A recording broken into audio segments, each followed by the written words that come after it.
Kakak-kakak pendamping remaja Katolik yang terkasih. Sik. Wih, tuwek banget rasane. Sing kayak anak muda sithik ngono. Halo kakak-kakak pendamping remaja Katolik Keuskupan Surabaya. Bagaimana kabarnya? Sehat? Mantap? Semakin bersemangat? Ya, kakak-kakak, meskipun masih dalam kondisi pandemi seperti ini, saya berharap kita semua tetap bersemangat ya, tetap bersuka cita, tetap kita meluangkan kegembiraan bagi adik-adik kita, bagi semua orang yang kita cintai. Kakak-kakak, tidak terasa kita sudah memasuki bulan Kitab Suci Nasional. Nah ya, masih dalam suasana pandemi, kita memasuki bulan Kitab Suci Nasional untuk tahun 2021 ini. Di tahun ini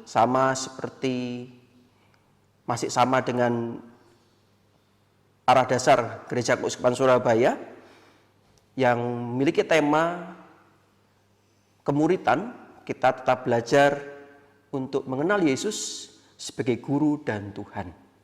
Maka tema kita pada bulan Kitab Suci Nasional tahun ini dengan mengambil dari Injil Markus, kita ingin belajar untuk mengenal Yesus sebagai guru dan Tuhan. Dan pertanyaan mendasar kita adalah, menurut kamu, siapakah aku ini? Nah, kakak-kakak yang terkasih, dalam gagasan pokok dari tema BKSN kita pada tahun ini, kita ingin belajar agar supaya kita melalui Injil Markus ini dapat semakin mencintai Tuhan Yesus. Ada 4 bahasan yang akan kita jalani dalam pertemuan kita. Dalam pertemuan pertama nanti kita diajak untuk belajar mengenal Yesus yang penuh kuasa. Dalam bacaan nanti kita akan menunjukkan bagaimana Yesus yang memiliki kuasa untuk menyembuhkan orang yang kerasukan setan. Nah, kadang-kadang kita pun dalam hidup kita pun ya juga kerasukan setan, tapi kerasukan setannya adalah karena dosa. Ya, maka kita diajak untuk senantiasa bertobat, menyadari akan kehadiran Allah yang menyelamatkan kita, sehingga dengan itu, dengan pertobatan yang kita miliki, maka kita dapat merasakan sungguh Yesus yang begitu besar dan dahsyat di dalam hidup kita. Dalam pertemuan kedua, kita juga diajak dan belajar untuk melihat bagaimana Yesus adalah guru yang sungguh-sungguh dapat dipercaya. Ya. Dalam tema kedua nanti ini atau dalam pertemuan kedua ini kita diajak untuk melihat bagaimana Yesus yang menenangkan angin ribut badai ya, badai yang bergelora ya, ketika para murid di atas kapal.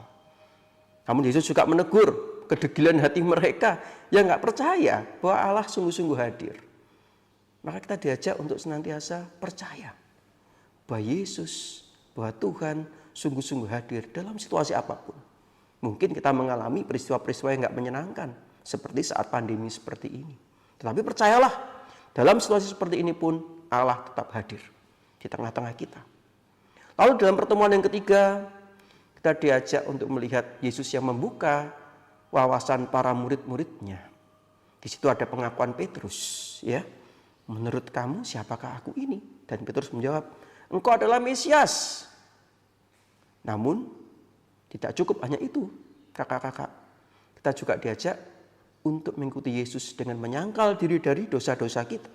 Kita juga diajak untuk selalu memikul salib-salib kecil kehidupan kita.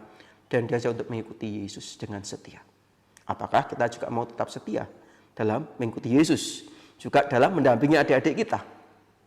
Dan dalam pertemuan yang keempat, kita diajak untuk melihat bagaimana kita belajar untuk melayani dan memberikan diri kita. Dalam situasi seperti ini, kita diajak untuk tetap peduli dengan orang-orang di sekitar kita. Dengan mematuhi protokol kesehatan misalkan. Kita diajak untuk selalu mendoakan, saling meneguhkan satu sama lain. Dan tetap setia dalam melayani adik-adik kita. Inilah makna dari pertemuan keempat. Dan dalam setiap pertemuan nanti, kita juga diajak untuk melakukan suatu aksi, ya. Aksi ini dilakukan tujuannya adalah untuk kita semakin mengenal dan mencintai Yesus Dan kita juga ingin mengaplikasikan perenungan-perenungan ini dalam kehidupan kita sehari-hari. Maka kakak-kakak, saya mengajak selalu, mari kita tetap bersemangat, tetap melayani, tetap selalu setia dalam karya-karya kita, dalam pelayanan kita. Sehingga kita dapat menjadi saluran berkat kasih Tuhan bagi adik-adik kita, bagi semua orang. Tuhan memberkati kita semua.